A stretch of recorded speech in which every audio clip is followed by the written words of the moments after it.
নমস্কার, 7 এভিক নিউজ নেটওয়ার্কে আপনাদের স্বাগত। এবছর সরস্বতী পুজো আর ভালোবাসার দিন একই দিনে পড়লেও ব্যারাকপুর শিল্পাঞ্চলে কিন্তু অশান্তি পিছু ছাড়ল না এই দিনটিতেও।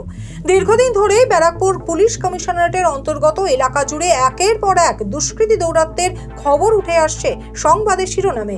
সরস্বতী পুজোর দিনটিতেও তার ব্যতিক্রম হলো না। সরস্বতী পুজোয় বক্স বাজানোকে কেন্দ্র করে শুরু হয় তুমুল অশান্তি, আর তার জেরেই দুষ্কৃতীদের ধারালো অস্ত্রের আঘাতে গুরুতর আহত হয়েছেন স্বামী স্ত্রী। উত্তর 24 পরগনা জেলার খড়দহের রহরা থানার অন্তর্গত রুইয়া এলাকার ঘটনা। আর এই ঘটনার খবর আমরা গতকালই তুলে ধরেছিলাম 7 এভিক নিউজের পর্দায়। আর সেই ঘটনায় এবার জনরোষের শিকার হয়ে মৃত্যু হয়েছে অভিযুক্ত বিজু নামের এক দুষ্কৃতীর। ঠিক কি ঘটেছিল জানবো আমাদের প্রতিনিধি রাজাদের কাছ থেকে। রাজা, গতকাল সরস্বতী পুজোকে কেন্দ্র করে বক্স বাজানোর জন্য অশান্তি, তার জেরে দুষ্কৃতীদের আক্রমণে মৃত্যু হলো এক ব্যক্তির, কি জানতে পারছো? দেখো, খড়দহ রুইয়া নালিরমাঠ এলাকা, সেই এলাকাতে গতকাল সরস্বতী পুজো ছিল। সরস্বতী পুজোতে মাইক বাজানোকে কেন্দ্র করে কিন্তু গন্ডগোলের সূত্রপাত। যেটা অভিযোগ যে এই যে মাইক বাজছিল এবং সেই মাইক বক্স যেটা বিজিত বিশ্বাস নামে এলাকারই এক দুষ্কৃতী, সে কিন্তু এসে ভেঙে দেয় এবং তারপরে কিন্তু ভাঙচুর চালায় এলাকায়। তারপরে এই ঘটনায় এলাকারই দুই দম্পতি অর্থাৎ আশুতোষ ঘোষ ও তার স্ত্রী কবিতা ঘোষ তার কিন্তু প্রতিবাদ করে এবং প্রতিবাদ করাতে কিন্তু তাদের উপরে এই বিজিত বিশ্বাস নামে দুষ্কৃতী চড়াও হয় এবং তাদের ধারালো দিয়ে তাদেরকে দুজনকে আশঙ্কাজনক অবস্থায় বীরেন বসু হাসপাতালে নিয়ে যাওয়া হয় চিকিৎসার জন্য।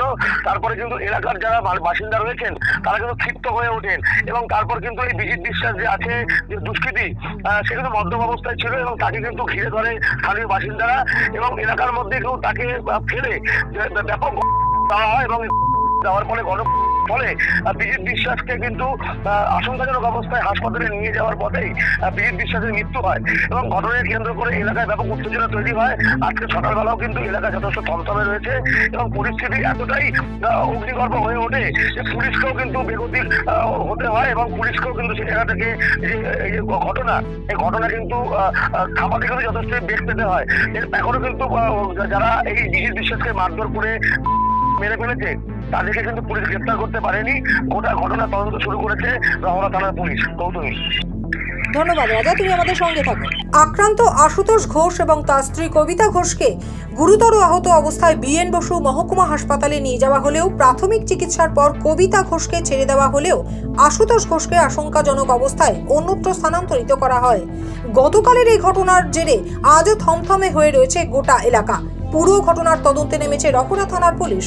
কি জানালেন মৃতের দাদা ইন্দ্রজিৎ বিশ্বাস, শুনুন। ঘটনা আমি এসে দেখেছি, কাজে গেছিলাম ঢালাই কাজ, এসে দেখি এখানে মারপিট হয়েছে, ওখানে পড়ে রয়েছে, আমার ভাই হয়, আমি এসে তাই দেখলাম রাস্তা। কি বা কারা মারলো এটা আমি দেখি নাই। না, কি শুনলেন এসে আর জিজ্ঞাসা করছি, কেউ কিছু বলে না। পাড়া পুরো থমথমে। হ্যাঁ। আপনি কে হন ওনার? আমি দাদা হই। বড় ভাই? হ্যাঁ। আপনার নাম? ইন্দ্রজিৎ বিশ্বাস। ওনার পরিবারে আর কে আছেন? আমার বৌদি আছে, আমার দুই ছেলে আছে, আমার বউ আছে, আমার ভাইপো আছে।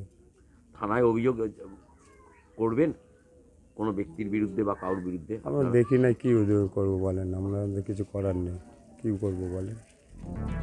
খড়দহ থেকে রাজাদের রিপোর্ট, 7 এভিক নিউজ নেটওয়ার্ক।